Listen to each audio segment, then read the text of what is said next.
Yeah, I think that's really wise to kind of pull out the fundamental dynamic or elements, and that the forms can be somewhat flexible depending on people's orientation. And the forms could resemble familiar religious forms or be very novel. Yeah. But I think that's a great description of the basic elements and how important they are. Funny thing I was going to share, when I was 16 and wanting to go do mushrooms for the first time, just for fun. You know, I'm a teenager, and my dad says What? You wanted to do what? No, he was like, yeah, well, you're going to get them for me to make sure they're safe and not laced with anything. And then the next thing, this is to my boyfriend and I at the time, he says, well, what's your intention? And what kind of ceremony are you going to, like, you know, do to give thanks? And I'm like, oh, I don't know. I just want to have fun, you know? So it's funny. But you said something really interesting, Michael, just now, like, you know, we don't know what the form is going to be. We're at this interesting time in history, pretty tumultuous, where there's a lot of darkness and a lot of suffering, and we're at this crossroads, and which way are we going to go, right?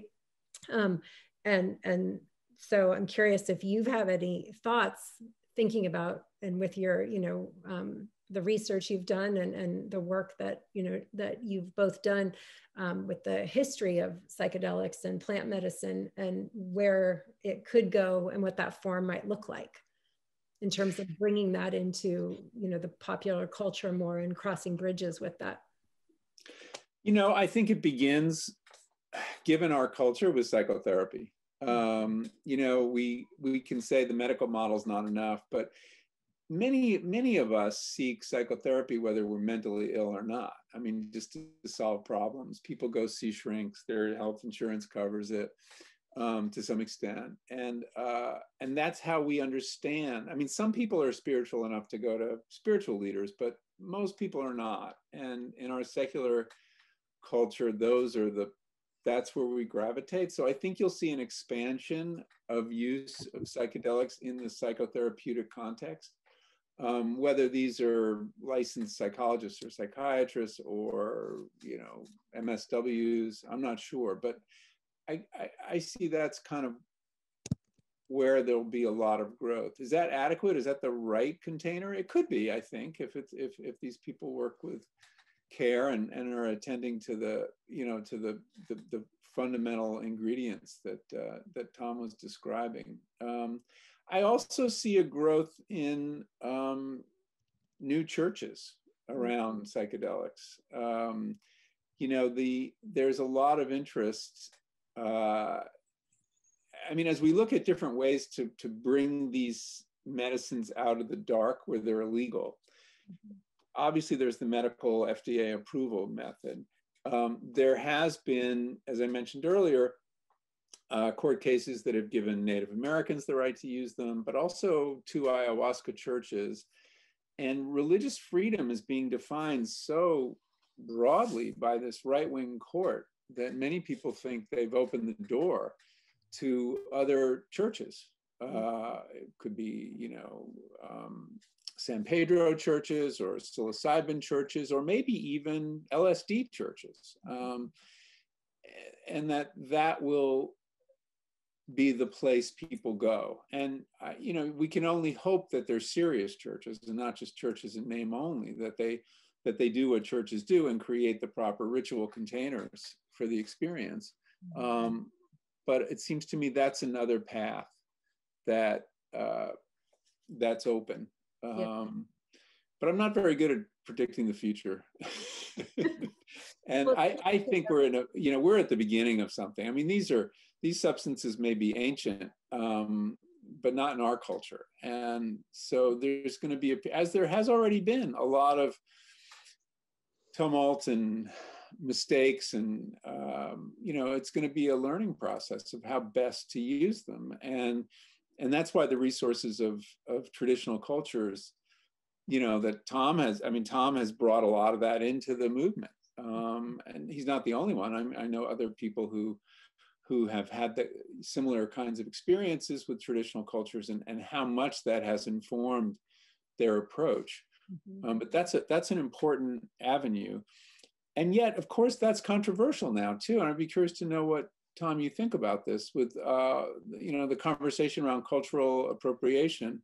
I've just been writing a long piece for a book chapter on mescaline, and I'm sure you're aware of the tension between the Native American church and the white Americans who are advancing decriminalization of psychedelics, that they don't want to see, Native Americans, many of them don't want to see peyote use decriminalized, and for totally defensible reasons, it seems to me. Yeah, I think the whole issue of cultural appropriation is a very powerful one. And in fact, several people in my Live Love Now weekly Zoom joining have raised that issue and want me to address it. So I think next Wednesday I'm going to do that. Oh, good. I might tune in if I can. Yeah, wonderful to have you.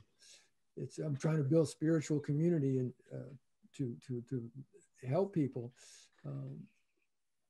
connect and attune with a higher consciousness, and then bring it through as spiritual activists. So it's not just interior, but showing up to make the changes that we need to make on the physical plane. So when I first, early 70s, the first Native teacher that I worked with said, you're going to have to learn how to what do you call it, penetrate the buckskin curtain. And he put me through a number of tests himself, including when I first went out on my first vision quest almost 50 years ago, which let me also add, in addition to the work with psychedelics, I think one of the most powerful ways in my own life, and having been led people on vision quests for almost half a century, is the vision quest experience itself, where you go out and, again, through preparation and training, and you go out into what we call the wilderness, which is ludicrous concept to Native people, but into what God made, and what in the world of nature. You deliberately deny yourself eating for a period of time. You fast. You practice patience, staying out there with minimal equipment for 3-4 days and nights, and you pay attention.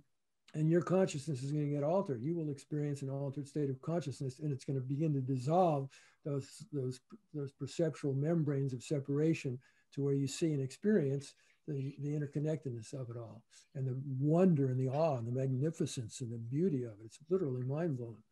So the importance of the vision quest experience in that regard. So with my first teacher, when I was preparing for a vision quest, I think it was maybe my second one at the time, and I met him, and he was teaching me. And he said, when you go out on a vision quest, you should come back exhausted. And my thinking about that prior to his making that statement was, no, I'm going to come back exalted. I'm going to get high. I'm going to have a great time. It's going to be incredible. And so I said to him, why, what do you mean exhausted? He said, when was the last time you lied down on Mother Earth? You went out on the earth and you lied down on your belly in the earth, and you put your face next to hers, and you said thank you to her. When was the last time you did that? Because she has been giving to you 24/7 your entire life. When was the last time you said thank you and you meant it? It wasn't just even just lip service, but from your heart, embodied. And the answer at the time was never. And so that was a big opening in my own consciousness of the imbalance in my own life, and seeking healing and vision. At the time I was, I don't know, in the 20s or something, just starting out, seeking vision, guidance for my life, a purpose that would be fulfilling for me, wanting to get. He said, so you get an opportunity on a vision quest to address that imbalance by going back out there. And the whole time you're out there, as you go to the east where the sun comes up, and you give thanks in a way that's meaningful to you. And you go to the south and the west and the north, and you give thanks to the powers that come to you from above and below, and the power that's in the center from which everything comes from. And you spend your whole time giving thanks. You can begin to address your imbalance. And he said, maybe it makes me cry. I said, if you live long enough, maybe you'll be able to even ascertain what it means to be a holy person. Maybe. So he eventually, when I came back from the vision quest and shared my experiences with him, he's the one who opened the curtain and brought me into a ceremony, my first ceremony with indigenous people. Is that what you mean by piercing the buckskin curtain? Yeah. And so I met medicine people there. And I would hear from them their anger and pain for the way they had and continued to be treated. And so part of my testing was to be present and to take that in, to hear and not defend or not run away, but to hear their pain, their anger, the suffering as a result of what has been done to them, and not just historically, but continues. The dishonoring of all the treaty rights, not honoring their sovereignty, the genocide, all of it. So I also learned from the Native people that if you want to, if I passed their tests, and they would begin to share with me, they said, then you have to know the truth of what's actually happening and is still happening here, and you have to give back. You cannot just take, or then you're just another white honky coming in here to rip us off and take what suits you and take it off and use it to your benefit. And you're a great shaman and you're doing these workshops and making $1 million. But the importance of getting involved as an ally with indigenous people and the issues that are facing them, and become actively involved as an ally in working with those issues. Then you become an ally. Mm-hmm. And it's not just taking, but you're giving in equal measure. And when my experience with Native people, when I've been tested that way, and they listen deeper into your soul and your essence, then the doorway opens for that deeper connection. And it's not appropriation, but there's also a back and forth. And there's in recognition, like I said, the truth of history of what's actually taking place and still is, and you get actively involved in those issues. Now we're on the same team. Mm-hmm. Now we're working. Yeah. Now this is what it's all about. Yeah. Can I ask you a question that's relevant to what I've been working on and get your take on it? And it relates to Native Americans. I've been looking a lot at the Native American church in peyote, but also at San Pedro and synthetic mescaline. And I'm curious to know what, in your view, is unique about that class of medicines, the ones that are based on mescaline. What qualities do you think are distinctive about it as compared to psilocybin or, any number of others? Well, it's a little difficult for me to answer that in the way I think you would honor what you're asking. And that's because over the years of taking and working with so many of these medicines on a regular basis, they all take me to the same place. That's interesting. Take me to the oneness. Yeah.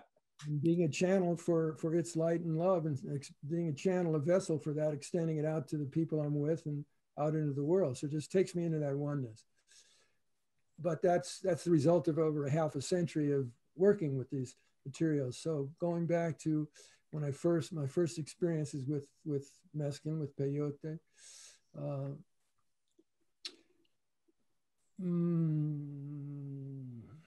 let me just listen. Better into the memory circuits there. Well, the first thing is really connected with the earth, more connected with the earth. Mm-hmm. More, while there was obviously some very powerful visionary experiences, still less visionary than LSD or the mushrooms. More teachings through visions, but also without visions, just deepening clarity, wisdom of things that are true about how the universe actually works. So I'll give you an example from experience. Yeah, please.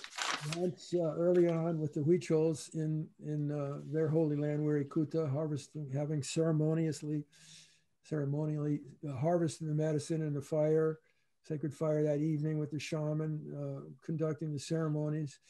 becoming into a state of empeyotado, as they say, under the influence of the medicine.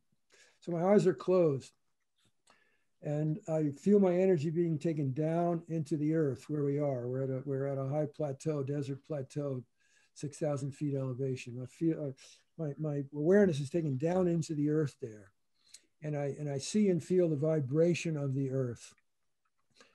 And I hear its vibration as a language, as a song. I hear it. And then I see in this vision down in the earth, then I see the Huichol people in their colorful costumes and their colorful clothing. And I see the vibration of the language of the earth coming into their bodies, because they eat them, they're eating plants that grow there from that. Mm-hmm. And I see the vibration of the earth as coming out of them in a language, in their Huichol language. And I see this is the language, the indigenous language coming out of the earth is the vibration of the earth spirits in this particular place. And it contains the information about how to be in right relationship with the land there and the spirits there, so life can be sustained in a healthy way.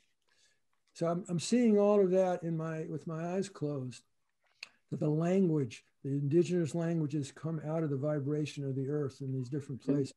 And then I see the people in this vision in a circle, in a ceremony, singing their songs that are the language of the earth. And then I open my eyes, and there is what I've just seen on the inner plane is exactly on the outer plane, the same thing. Mm-hmm. There it is. There's the language of the earth. So the peyote for me, ancestor spirits, the earth connection, the spirits of the earth, the spirit of the fire, spirit of all the natural elements that the medicine, for me, of course, it was in that context. I had taken peyote a few times before, once with a group of guys back in the different situations that weren't ceremonial, and didn't get that much out of it. It wasn't until I walked into right relationship with this particular medicine that's based on respect and humility and gratitude. Mm-hmm. Mm-hmm. It opened a deeper level of connection and experience with it. So very much for me in that early learning and is connecting with the energy of the earth, the wisdom of the earth, as expressed in the language of the people. Oh, that's beautiful. Well, there's a great lesson in the importance of set and setting, right? Yeah, exactly. Yeah. Absolutely. So I want to be respectful of your time. If I can just ask 2 more questions. Are you okay with that, Michael? Yeah, sure. Cool. So the first one is, when you think of the phrase, so a phrase my dad uses a lot is a new vision of living. And it's about, integrating, taking that ancient indigenous wisdom and applying it to our modern challenges, the current challenges of the day. And so when you think of the phrase a new vision of living, I'm curious, Michael, if you could share what comes up for you also. Well, what I immediately thought of is one of the most powerful things plant medicines have done for me, we alluded to this earlier, is allowed me to see plants as subjects and not just objects.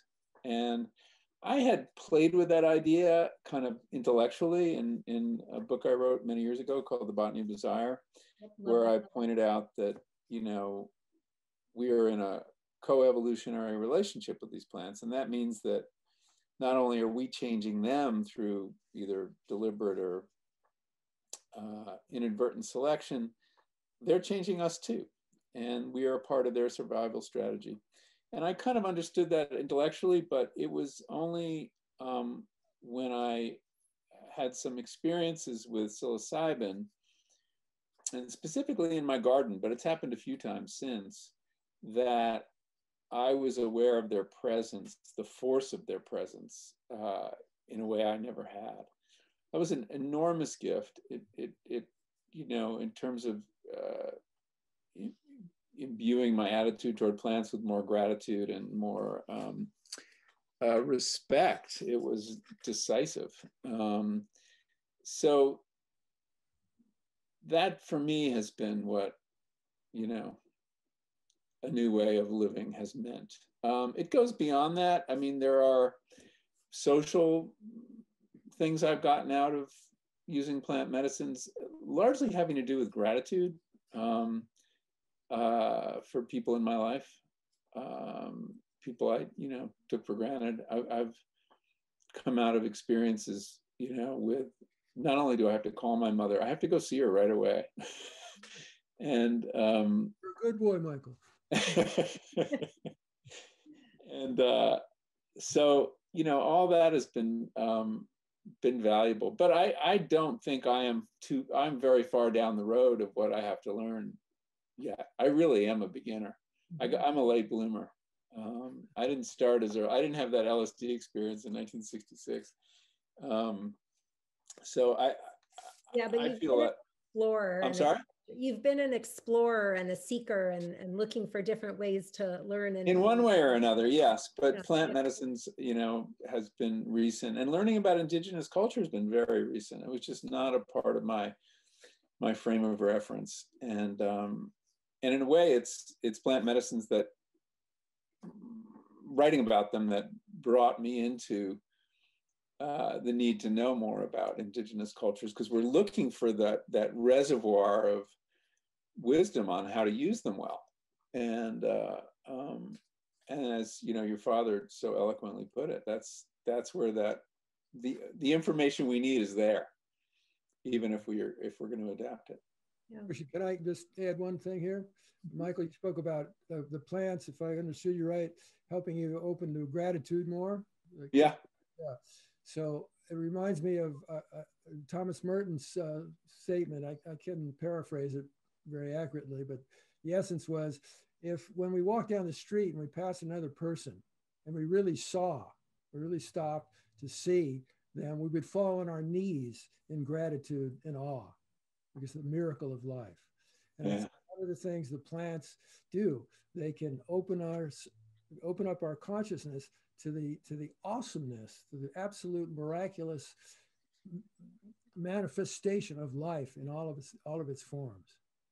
Right now, outside my door, a week or so, 2 weeks ago, the rose bushes were trimmed, and now there's the little stems coming, the little sprouts coming up, and leaves coming out, and it just blows my mind every time I see it. The miraculousness of what in our culture our senses have been deadened to. Yeah, they have, but also I think we protect ourselves against that experience of continuous amazement. Because it's exhausting. And I think a lot of mental energy goes into defending ourselves against what's right in front of us. So we can focus on those very egoistic goals in a single-minded way. Single-mindedness is overvalued in our culture. Multi-mindedness is probably what we need more of. I would just offer a seed of shape-shifting the notion of it being exhausting to it can also be joyful, just in the course of just singing. Great to see you guys. You're looking great, man. Beautiful. Just go on with our lives.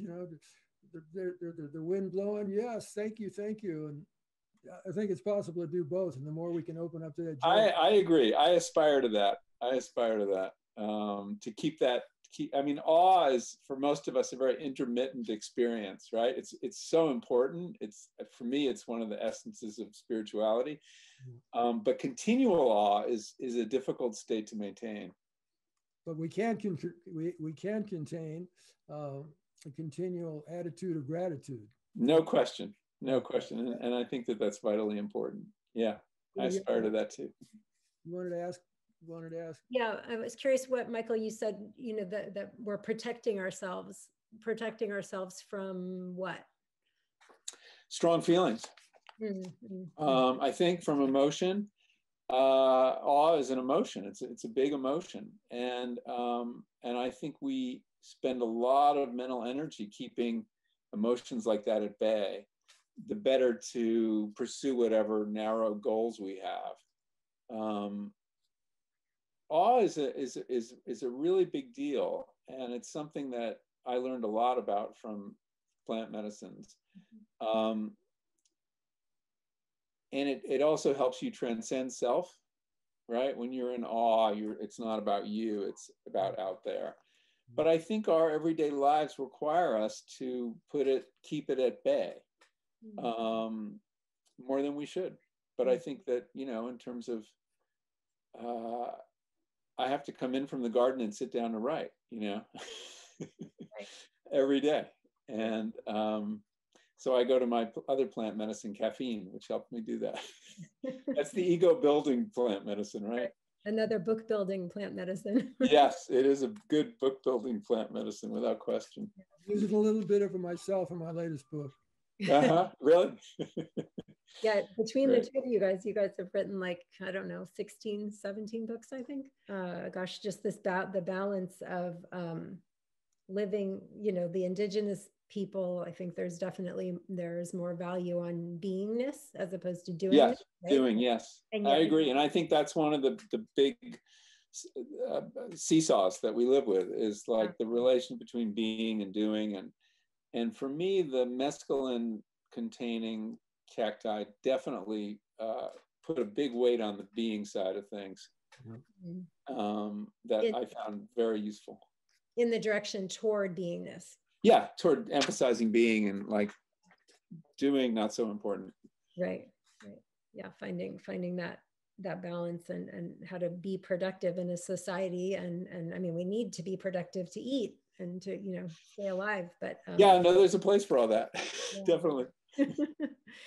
So my last question, if I can just have one more minute of both of your time, is when you think, 30, 40, 50 years into the future, and it's your, last moments on Earth, and you're thinking of like, what's one kernel that your life experiences, that the plant medicine, your, interrelationship with people being here on this earth, what's one kernel of wisdom that you would really want to make sure that you pass on as your legacy? Yeah, that's the big one. When I was writing about food, the last question was always, what would your last meal be? Yeah. So this is the equivalent. Yeah, I guess so. Yeah. For me, it's like, notice more. I think the failure to notice what's right in front of us is, in our quest to do a lot, to get somewhere, I think at least it's a personal failing. I mean, some people are better at it than others, but one of the things that plant medicines have slowed me down for enough to do is to notice things I don't notice. I'm not a good noticer. And every time I stop and start noticing things, time opens up in a really beautiful way. So I mean, yeah, if somebody was asking me for a piece of advice on the way out the door, that might be it. But I'd have to think more about it to really give you a thoughtful answer. I'm sorry. Tom, what would yours be? I love that answer, Michael. I think it's beautiful. Notice more. I love that. Thank you. So one of the truths that the years of vision questing and in nature, and using nature to vision quest internally through the plant medicines, has helped me see as a truth in my own experience, is that the essence of our being is love. The essence of our being is love. We don't have to create it. We don't have to pray for it. In being alive, we have a choice, if we're paying attention, about whether we attune to it or not. And so to me, the most important thing about life into the last breath of death is, as long as you're alive, as long as I'm alive, I have the ability, all the resources, all of us do as human beings, to be able to live love now. Love is forgiving. To go in my heart, bring awareness into my heart, face the blocks to the awareness of love's presence, take care of that, clean them up, open the pipes up, and turn the spigot on and let the love flow. And the more I do that, the more my experience of being alive is enriched. And I hope to be able to carry that awareness right into my last breath, however that might come. Live love now. Live love now. That's beautiful. Love it. Thank you for that. Yeah. Michael, hey, thanks for your time, man. When this shit's over with the COVID, let's get together, man. I look forward to that. More in person, less Zoom life. Yeah. Exactly. And Kimberly, thanks for bringing us together, and wonderful job of helping us open, and Nicole for setting it up, and your cooperation, Michael. Great to be together. Oh, my pleasure. You know, I have enormous respect for what you do, so I was happy to be able to do something to help get out the word. Thank you. Really, Take care, you guys, and have a good weekend. Okay. Thank you. Look forward to seeing you again soon. Yes. Bye-bye. Thank you. Bye.